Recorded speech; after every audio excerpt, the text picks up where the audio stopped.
നിങ്ങളുടെ ഇഷ്ട പരമ്പരകൾ എക്സ്ക്ലൂസീവായി സൺ നെക്സ്റ്റ് ആപ്പിലൂടെ തികച്ചും ഫ്രീ ആയി ഇപ്പോഴേ ആപ്പ് ഡൗൺലോഡ് ചെയ്യൂ. വേണം.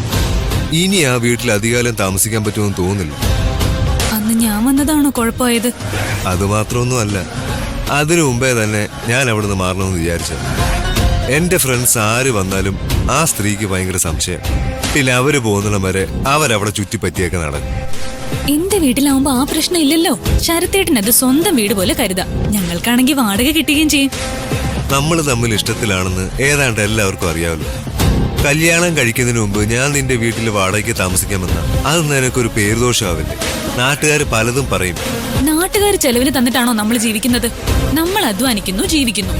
എന്തായാലും ഞങ്ങളുടെ വീടിന്റെ മുകളിലത്തെ നിലയിലെ ഒരു മുറി വാടകയ്ക്ക് കൊടുക്കാൻ തീരുമാനിച്ചു.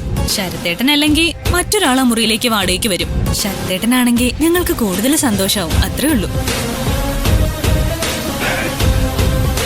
അല്ല, എല്ലാവർക്കും ഇത് അഭിപ്രായമാണോ? എന്തായാലും അച്ഛനും അമ്മയും മുത്തശ്ശിയും ഒന്നും എതിർക്കാനിടയില്ല. നിന്റെ ഏട്ടത്തിയോ? അവരുടെ കാര്യം ആര് ശ്രദ്ധിക്കുന്നു? ഞാൻ എന്റെ ലൈഫിന്റെ സേഫ്റ്റി മാത്രമേ ഇപ്പൊ നോക്കുന്നുള്ളൂ. അവിടെ ആവുമ്പോ ശരത്തേട്ടൻ എപ്പോഴും എന്റെ കൂടെ ഉണ്ടാവുമല്ലോ. അത് ശരിയാവില്ല നിത്യ.